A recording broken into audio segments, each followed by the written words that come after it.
Bonsoir à tous, l'heure est à l'actualité nationale et internationale sur RTI 1. À la une, ce 4 octobre, 82 millions de personnes sont réfugiées à travers le monde et leur situation n'est pas toujours réluisante. La 72e session du comité exécutif de l'Agence des Nations pour les réfugiés se penche sur la question. La ministre des Affaires étrangères, Kandia Camara, a dépeint la situation des réfugiés en Côte d'Ivoire. Lutte contre le travail des enfants dans la cacaoculture. 3 centres d'action communautaire sont mis en service dans 3 villages de Soubré.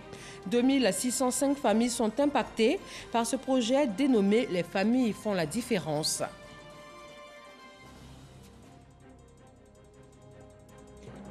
Nous sommes dans le mois consacré à la lutte contre le cancer du sein, Octobre Rose, sensibilisation à la prévention et au dépistage de la maladie. 2 notions particulièrement importantes quand on sait qu'en 2000, 80% des malades du cancer du sein en mouraient. Et grâce à la prévention, le pays atteint aujourd'hui 35% de taux de guérison. En sport, le boxeur ivoirien Youssouf Doumbia a fait honneur à la Côte d'Ivoire. Il a remporté une 2e ceinture intercontinentale des poids moyens IBA. Bienvenue. Les pays du monde entier sont en conclave en Suisse. Ils explorent les meilleures pistes pour une solution durable à la question des réfugiés. Cette 72e session du programme du Haut-Commissaire à Genève a permis à Kandia Camara de dresser le point en Côte d'Ivoire. Plus de 90% des réfugiés ivoiriens ont regagné leur pays du fait de la stabilité. Et pour cela, le statut de réfugié ivoirien n'existe plus. Michel Digré. 107 membres du comité exécutif du HCR se penchent sur le cas de 82 millions de personnes réfugiées dans le monde, forcées de quitter leur pays en raison de persécutions, de conflits ou de violations de droits de l'homme. Leur nombre est passé au double en 10 ans. Le haut-commissaire du HCR tire la sonnette d'alarme. La ministre Kandia Camara, elle, rassure sur la situation des réfugiés ivoiriens. Plus de 90% des réfugiés ivoiriens ont regagné la Côte d'Ivoire, soit plus de 274 000 personnes sur un total de plus de 300 000 grâce à la collaboration et au soutien du HCR. À cet effet, je voudrais, au nom du président de la République, son Excellence M. Alassane Ouattara et du gouvernement ivoirien, saluer l'annonce officielle de la cessation générale du statut de réfugié ivoirien par le haut-commissaire M. Filippo Grandi lors de cette 72e session et lui adresser nos sincères remerciements et toute notre reconnaissance pour sa constante sollicitude et sa grande disponibilité. Pour améliorer la prise en charge des réfugiés, Kandia Camara fait des propositions. La Côte d'Ivoire voudrait inviter la communauté internationale au renforcement de la coopération et de la solidarité avec les pays et communautés d'accueil pour un partage équitable des charges et des responsabilités liées à la gestion des réfugiés. Le ministre des Affaires étrangères a réaffirmé la solidarité du peuple ivoirien à l'endroit des pays du Sahel en proie aux attaques terroristes, entraînant ainsi des déplacements forcés des populations vers le sud. À ce jour, plus de 5000 ressortissants burkinabés ont trouvé refuge au nord-est de la Côte d'Ivoire. Lutte contre le travail des enfants dans la cacaoculture à Soubré, ville du sud-ouest de la Côte d'Ivoire. 3 centres d'action communautaire ont été ouverts dans 3 villages. Dans le viseur, améliorer les conditions de vie des populations dans ces zones rurales. 2605 familles sont impactées par ce projet dénommé « Les familles font la différence ». Sam Kono. Des enfants visiblement heureux, assis sur un tourniquet, poussés par les ministres Alain Richard Donwayi et Nassede Batouri. La scène se déroule dans le village de Balayo, dans la sous-préfecture de Soubri, à la grande joie des parents. Les médias disent que l'enseignement préscolaire est réservé pour les sociétés riches. Eh bien, l'action posée en zone rurale démontre que cette pensée n'est pas vraie. Comme Balayo, les villages de Walebo et d'Ozekro ont reçu les clés des bâtiments des centres d'action communautaire pour enfance. Un projet dénommé « Les familles font la différence », cofinancé à hauteur de 40 millions de francs CFA par la Fondation Trek et le chocolatier Touton, et mise en œuvre par l'ONG internationale Rescue Committee. Notre présence ici aujourd'hui vise à inspirer du modèle de Russie, ici, pour orienter les projets à venir vers des acquis pérennes. L'approche des sciences nous paraît donc être une opportunité à explorer. Ces structures vont contribuer à l'amélioration des conditions de vie des populations rurales et lutter contre le travail des enfants dans la cacaoculture. La protection de l'enfant, l'éveil et l'éducation de l'enfant, l'autonomisation de la femme qui est libérée de la garde de son enfant pendant ses heures d'activité génératrice de revenus, l'harmonie et l'épanouissement de la famille. Tous les enfants de 2 à 5 ans doivent y être inscrits pour leur protection et leur éducation. Ils ne doivent pas être dans les plantations avec les mamans. Chers parents de la Nawa, nous avons renforcé encore ces acquis à travers la mise en place d'autres structures pour votre bien-être, telles que des écoles primaires, des collèges, des cantines scolaires et des centres de santé intégrés.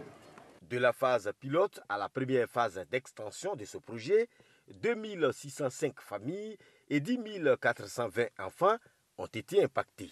La ministre de la Femme, de la Famille et de l'Enfant a profité de son séjour à Soubré pour se rendre à l'hôpital général, où elle a fait un don en vivres et non-vivres au service des prises en charge, avant de rencontrer, malgré la coupure d'électricité ce soir, les femmes de Soubré à la salle des fêtes de la mairie.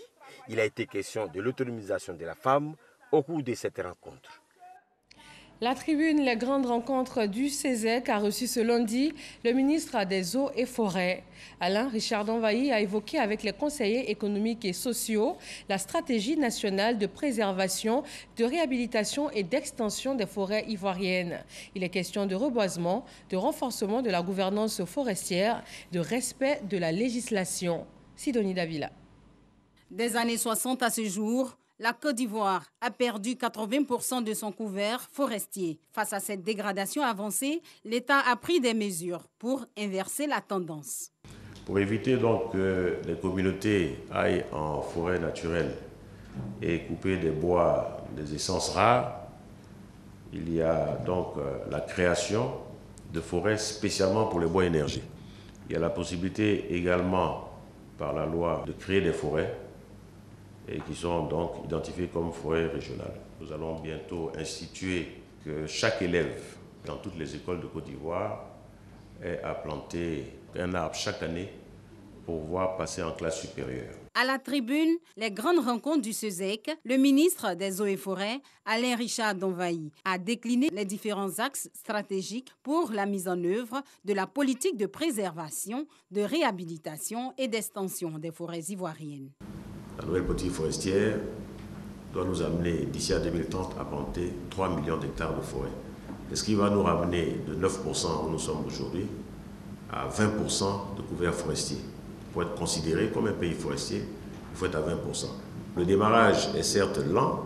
Nous espérons qu'avec la sensibilisation, avec les techniques que nous allons utiliser, nous allons pouvoir atteindre ces objectifs-là. Le déguerpissement des forêts classées est un point important de la stratégie nationale. De 2021 à 2030, l'État compte injecter plus de 600 milliards de francs CFA dans l'élaboration de la politique nationale de reconstruction des forêts ivoiriennes. Un sujet qui a suscité de l'intérêt auprès des conseillers économiques. C'est d'abord une tribune de formation pour l'ensemble des conseillers économiques, sociaux et environnementaux. Nous avons eu droit à des données extrêmement importantes à l'heure des réseaux sociaux. Nous avons besoin de voix autorisées pour pouvoir donner des informations. La forêt ivoirienne est menacée, le ministre l'a dit. Il n'a pas eu la langue de bois, mais il est heureux de savoir que les dispositions, la stratégie est en place pour pouvoir arrêter ce massacre. Les conseillers économiques ont tous salué cette communication d'Alain Richard Donvaï, ministre des Eaux et Forêts, qui représente pour eux un plus pour les travaux de réflexion. On parle également protection de l'environnement pour cette 3e édition des Journées africaines de l'écologie et des changements climatiques. Le réseau des experts ouest-africains de l'écologie et des changements climatiques sensibilise sur ces phénomènes et sur leurs conséquences. Léon Brou. Opération planting d'arbres avec la participation du ministre Jean-Luc Assi, suivi du don de foyers amélioré à 100 ménages d'Assoumvoué, département de Toumoudi. 2 actes du ministère de l'Environnement et du Développement durable, le réseau des experts ouest-africains pour l'écologie, le PNUD et le Québec pour réduire la vulnérabilité des populations face aux perturbations climatiques. C'est également une invite au Conseil régional à renforcer ses actions. La région du Bélier, à l'instar d'Assoumvoué, étant fortement confrontée au changement climatique. Oui, la région du Bélier est bel et bien exposée à la chaleur, au manque d'eau, à la baisse des rendements agricoles, à la rareté des terres fertiles, à la déforestation, au feu de brousse, à la destruction de sa biodiversité. Et j'en passe. Ces activités d'Assoumvoué lancent officiellement les Journées africaines de l'écologie et des changements climatiques, une 3e édition célébrée du 21 au 23 octobre 2021 sur fond de formation des points focaux de l'écologie, distribution de 1000 foyers améliorés, planting d'arbres sur toute l'étendue du territoire. Comment produire, construire et développer nos territoires sans détruire? En effet, nos régions et territoires qui étaient jadis des zones de forte biodiversité subissent une dégradation de leurs ressources naturelles. Cela a accentué les problèmes de fertilité et de productivité des sols. Les Journées africaines de l'écologie et des changements climatiques sont une trouvaille du réseau des experts ouest-africains pour l'écologie, REFAC, qui entend par cette célébration amener les populations à adapter leur vie au changement climatique pour en atténuer les effets. Le programme Eau pour tous vient mettre fin au manque d'eau dans plusieurs quartiers de la commune de Port-Bouët. Une visite de suivi et évaluation a permis au ministre de l'Hydraulique de constater le changement significatif. Eugène Atoubé. Un tour de poignet et puis de l'eau, à la grande satisfaction du maire de Port-Bouët et du ministre de l'Hydraulique. Ce geste simple, hommes, femmes et enfants du quartier Jean Folly dans la commune de Port-Bouët peuvent le répéter à l'envi dans leurs habitations respectives. Des travaux d'adduction en eau potable y ont été réalisés dans le cadre du programme Eau pour tous. Et à la faveur de branchements sociaux, les ménages se sont procurés leur compteur d'eau. Aujourd'hui, l'approvisionnement en eau potable a trouvé une réponse satisfaisante dans le quartier Hier sans eau de la commune de Port-Bouët. L'exercice 2021, nous avons voté un budget de 100 millions de francs CFA pour contribuer à l'adduction d'eau potable. C'est une véritable bouffée d'oxygène pour non seulement nos concitoyens, mais surtout pour notre conseil municipal. Je voudrais vraiment remercier le ministre et le gouvernement. L'Office national de l'eau potable, ONEP, et la SODECI, partie prenante dans l'exécution du programme Eau pour tous, indiquent que pour la satisfaction des populations de Port-Bouët, l'État a financé 137 km de linéaire et posé 10 433 branchements. Le ministère de l'Hydraulique indique qu'il reste 30% à combler en termes de taux d'exécution du programme Eau pour tous dans la commune de Port-Bouët. Il y a des quartiers qui ne sont pas encore touchés. D'ici les 3 à 4 mois qui restent pour la fin de l'année, nous pouvons terminer les travaux avec la célérité dans le travail de notre partenaire, la SODECI et l'Office national de l'eau potable. Le programme Eau pour tous, à ce jour, est crédité d'un taux d'exécution de 70%. 1 600 000 habitants seront touchés à terme dans 155 quartiers de la ville d'Abidjan et sa périphérie. Autre grand chantier du gouvernement ivoirien, la promotion des technologies numériques.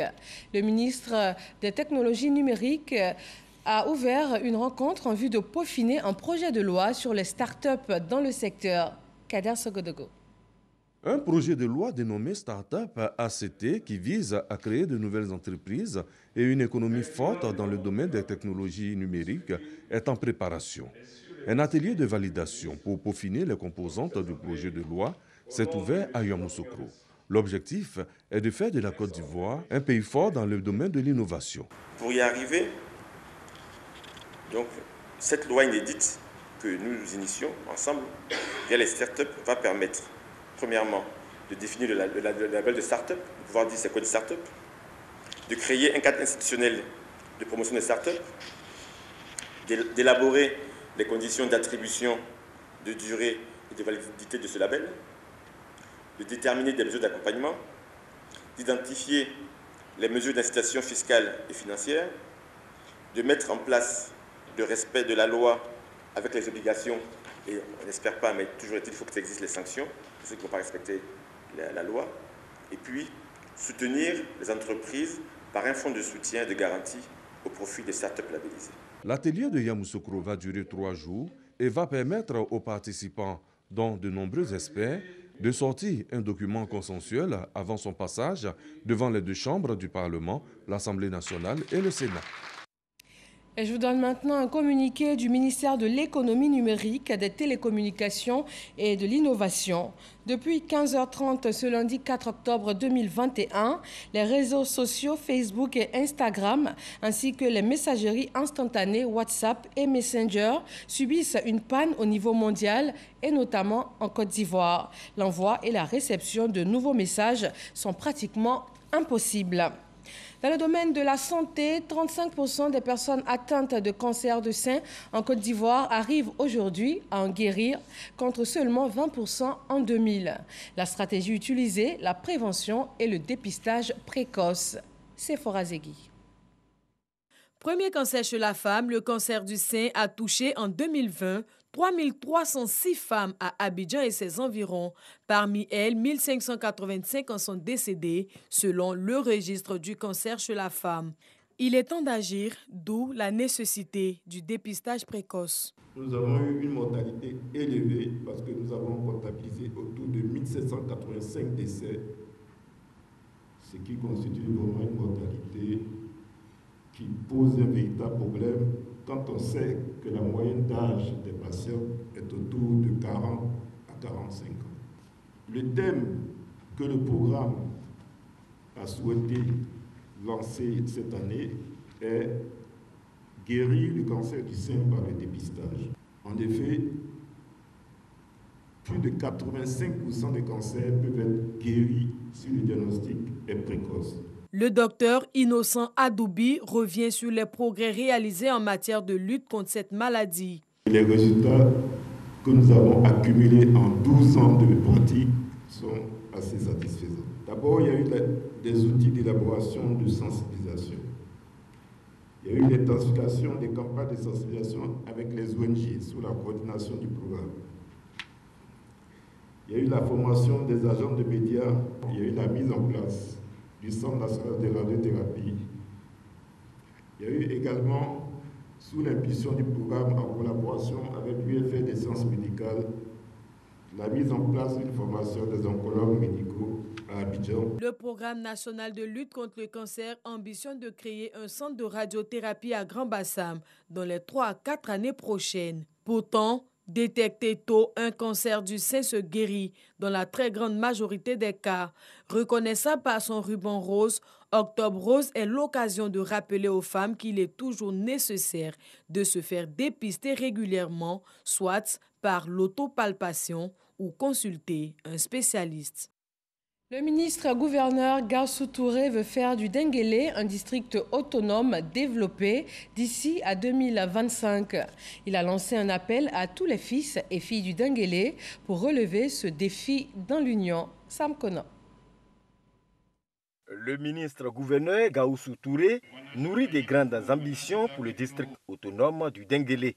L'objectif que nous avons, c'est de faire avant fin 2025 le district du Denguélé, l'un des districts les plus riches de la Côte d'Ivoire. Pour cela, il nous faut exploiter rationnellement l'ensemble des potentialités que nous avons.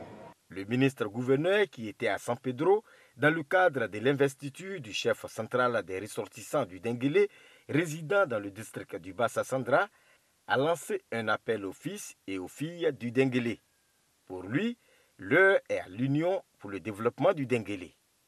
Le peuple du district du Denguélé doit s'estimer heureux parce que nous avons parmi nos populations le plus illustre des fils de ce pays, à savoir le président Alassane Ouattara. Le reste du travail, c'est à nous de le faire. Parce que lui, il nous demande une seule chose. Il nous demande d'être unis, de nous mettre au travail. Gaoussou Touré a remercié le peuple krou pour son hospitalité. Au nouveau chef central des ressortissants du Denguélé vivant dans le Bas-Sassandra, le ministre-gouverneur Gaoussou Touré a remis un véhicule de type 4x4 au nom du chef de l'État Alassane Ouattara, qui invite les populations à vivre comme par le passé, dans la paix et la cohésion. Le mouvement ivoirien des personnes handicapées et les organisations de personnes handicapées lancent ensemble un appel au dialogue.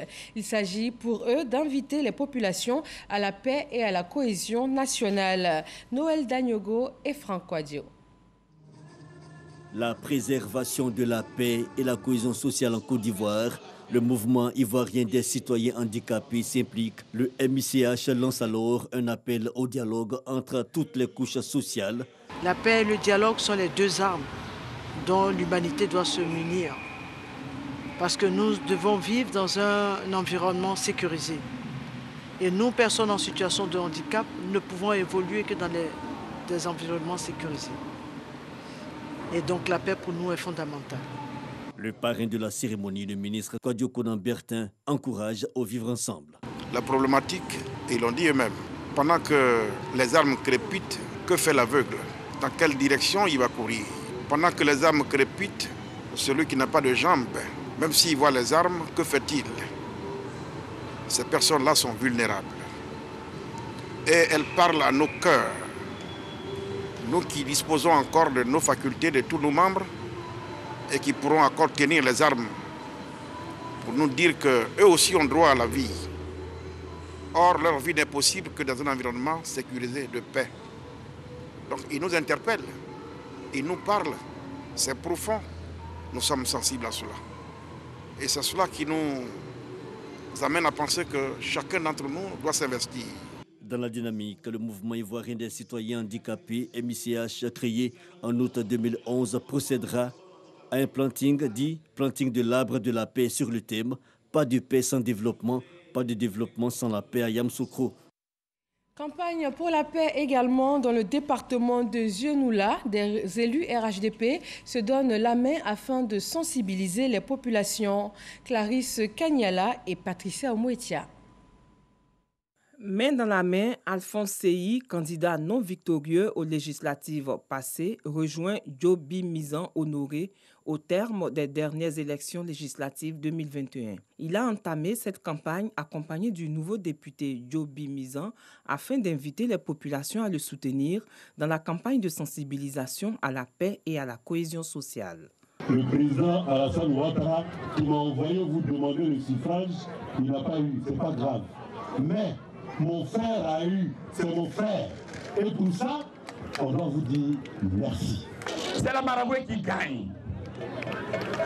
La victoire de M. Djobi est aussi la victoire de M. Seyi Alphonse. Alphonse Seyi, fils de la région, a rassemblé plus de 150 chefs de village et plus de 2000 personnes pour leur présenter le vainqueur de ces élections législatives. Il les a sensibilisés sur les enjeux de la paix, l'union et la cohésion sociale, sans lesquelles aucun développement ne sera possible dans la région. C'est des choses qu'il faut qu'on apprenne dans nos régions. Et je voulais féliciter mon frère Seydi et le député Djobi. Les députés ont exhorté les filles et fils de la région à la cohésion sociale, à la paix, pour un développement durable dans le département de Zionoula. Pour eux, cette initiative est un exemple à suivre et c'est une première qu'un candidat malheureux organise une cérémonie pour féliciter et présenter le gagnant. La jeunesse d'Adjamé utilise le sport comme un facteur de cohésion, également de rapprochement pour les jeunes de la commune. Un tournoi de football a été initié par l'association des centres de formation Adjamé Plateau à Tekoubé. Le point avec Astou Dagnogo Touré. La joie et la fraternité au stade Jean de la Fosse d'Adjamé pour promouvoir les valeurs de paix, d'union au sein des communes d'Adjamé, d'Atekoubé et du Plateau, l'association des centres de formation des 10 communes a initié un tournoi de football qui a réuni environ une centaine d'équipes. Le tournoi est placé sous le signe de la solidarité, le renforcement, l'épanouissement des jeunes et la paix. Il fallait qu'on trouve une période où vraiment on pouvait mieux s'exprimer. Débutée en juillet dernier, la 4e édition du tournoi de la cohésion est dotée du trophée Éric Tabar, fils d'Adjamé et parrain de l'édition 2021. Les jeunes d'Adjamé veulent fraterniser, veulent renouer avec des valeurs qu'on avait par le passé. C'est une association, je pense, qui est très sérieuse. Honnêtement, ça m'a fait plaisir.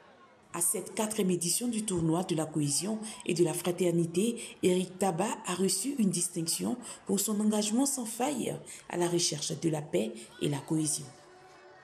En sport, le boxeur ivoirien Youssouf Doumbia a battu l'Italien Francesco Lesi lors de la 2e édition du gala de boxe dénommé le Choc des Titans.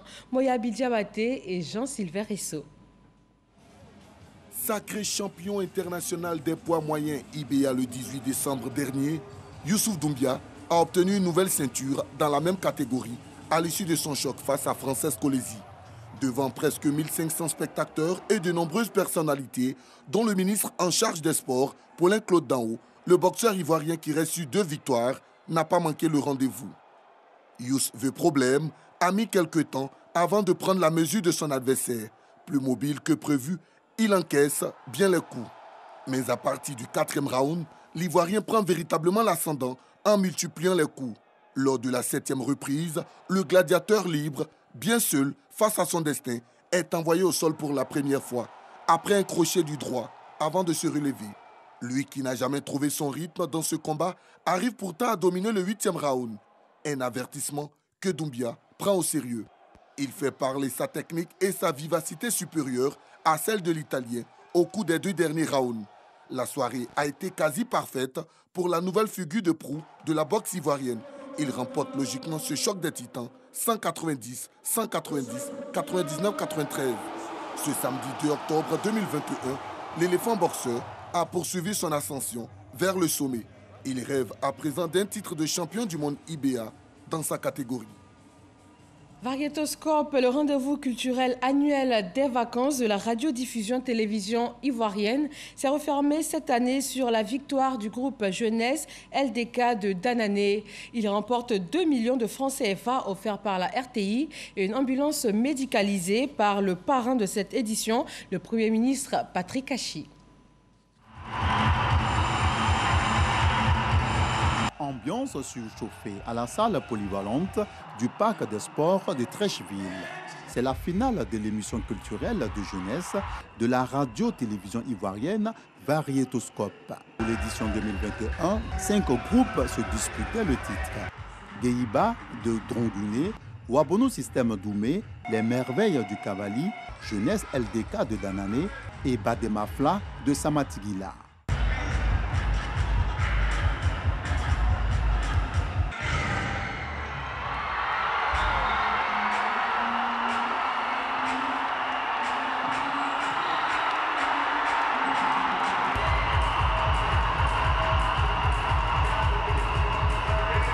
En 5 minutes, c'est le temps donné aux différents groupes pour faire montre de leur savoir-faire en matière de chorégraphie et de faits coutumiers.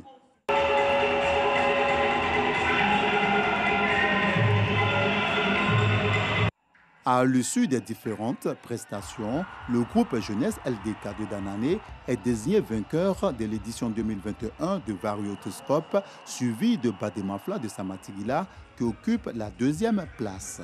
Le grand vainqueur repart avec la somme de 2 millions de francs CFA offerte par la RTI et une ambulance médicalisée, dont du Premier ministre Patrick Achi, parrain de l'édition. Il était représenté à cette messe de la culture par Siandou Fofana, ministre du Tourisme et des Loisirs.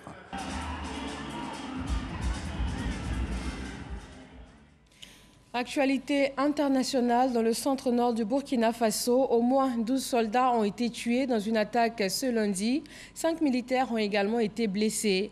Un important lot de matériel a été emporté par les assaillants, selon des sources sécuritaires. Les opérations de ratissage sont en cours et les blessés ont été évacués. Le président burkinabé Roch Marc Christian Kaboré a réagi à cette attaque qui est la seconde en 5 jours. Il a rendu hommage aux soldats tombés avant de promettre de mener sans concession la guerre contre ces groupes terroristes qui endeuillent le Burkina Faso. Depuis le 13 septembre, les élèves ont regagné les salles de classe. La rentrée scolaire cette année en Côte d'Ivoire coïncide avec les états généraux de l'éducation et de l'alphabétisation. Quelles sont déjà les innovations et réformes pour cette année scolaire? Réponse après ce 20h dans le magazine La Côte d'Ivoire en marche avec Delphine Blas. Merci de toujours nous suivre sur RTI 1. Bonsoir à tous.